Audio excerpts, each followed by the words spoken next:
Kita masuk ke pengertian terlebih dahulu. Pajak merupakan salah satu sumber utama penerimaan yang memiliki peranan penting dalam pembiayaan penyelenggaraan pemerintah serta pembangunan nasional.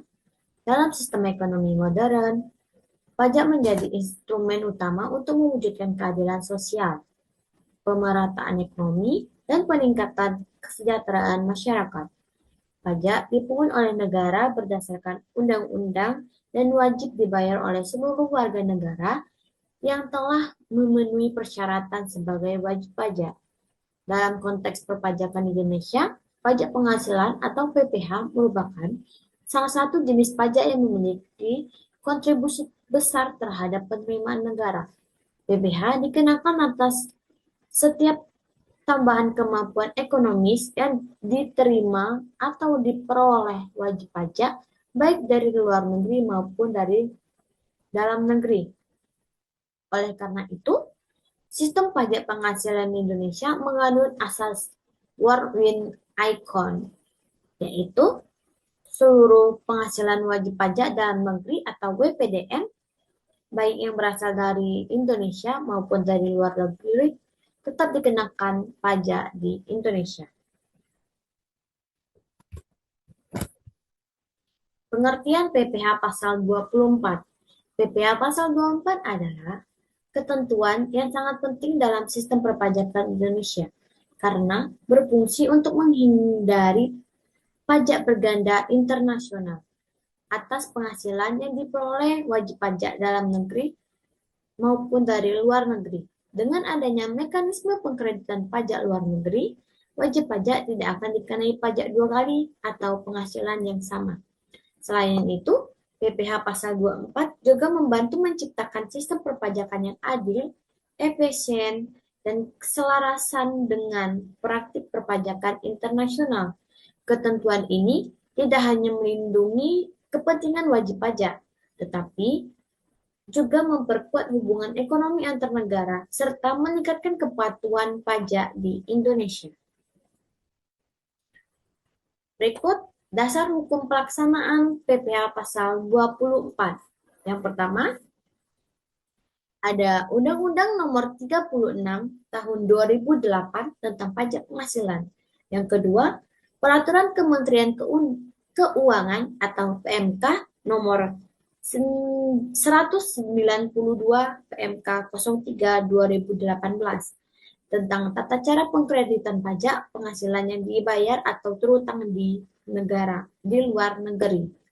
Yang ketiga, Peraturan Direktorat Jenderal Pajak Nomor per 22 PJ 2018 yang mengatur lebih lanjut pengenaan tata cara dan syarat administrasi pengkreditan pajak luar negeri. Subjek dan objek PPh pasal 24. Subjek pajak yang dapat subjek pajak yang dapat memanfaatkan ketentuan ini adalah pajak dalam negeri, baik orang pribadi atau maupun badan. Objeknya adalah penghasilan yang diterima dari luar negeri yang juga telah dikenai pajak di negara sumber, seperti dividen, bunga, royalti, sewa, jasa, capital gain, dan lain-lain.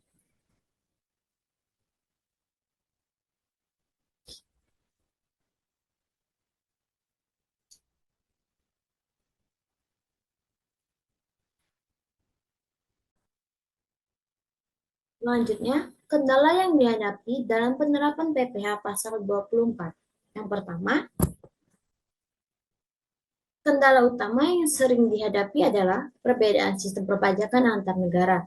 Setiap negara memiliki ketentuan pajak berbeda, baik dari segi tarif, jenis pajak, maupun waktu pengakuan penghasilan.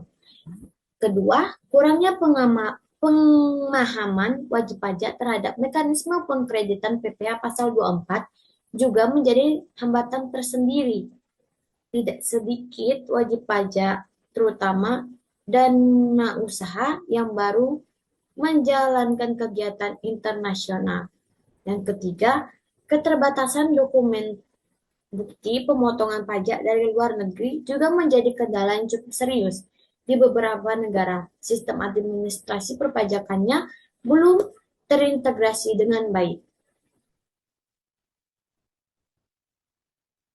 Mekanisme pengkreditan pajak. Yang pertama, pembayaran pajak di luar negeri. Penghasilan dikenakan pajak negara sumber, withholding tax atau pembayaran sendiri. Bukti pembayaran harus dikumpulkan. Yang kedua, penghitungan batas maksimum. BPOM menghitung batas maksimum kredit pajak menggunakan rumus proporsional PPh pasal 24.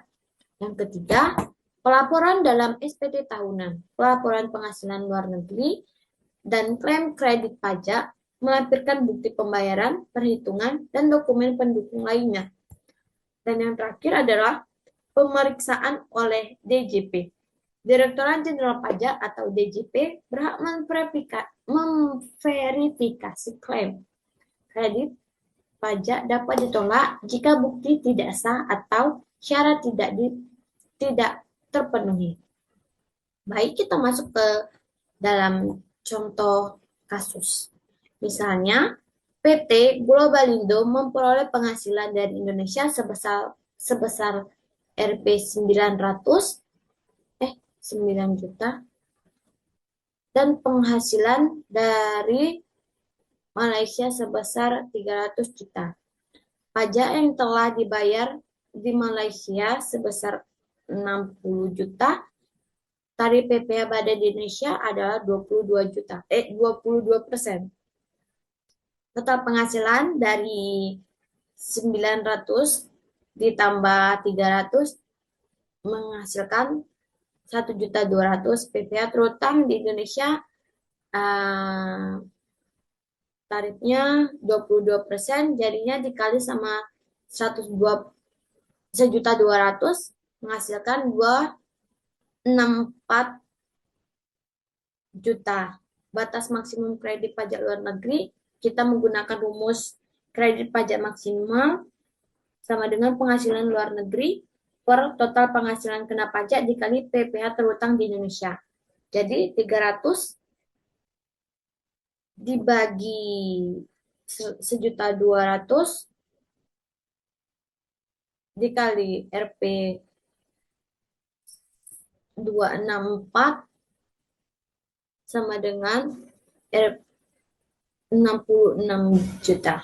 Karena pajak luar negeri berdasarkan negeri sebesar 60 juta, lebih kecil dari batas maksimum 66, maka seluruh pajak luar negeri tersebut dapat dikreditkan. Jadi PPh yang masih harus dibayar di Indonesia sebesar 264 dikurang 60 sama dengan 204.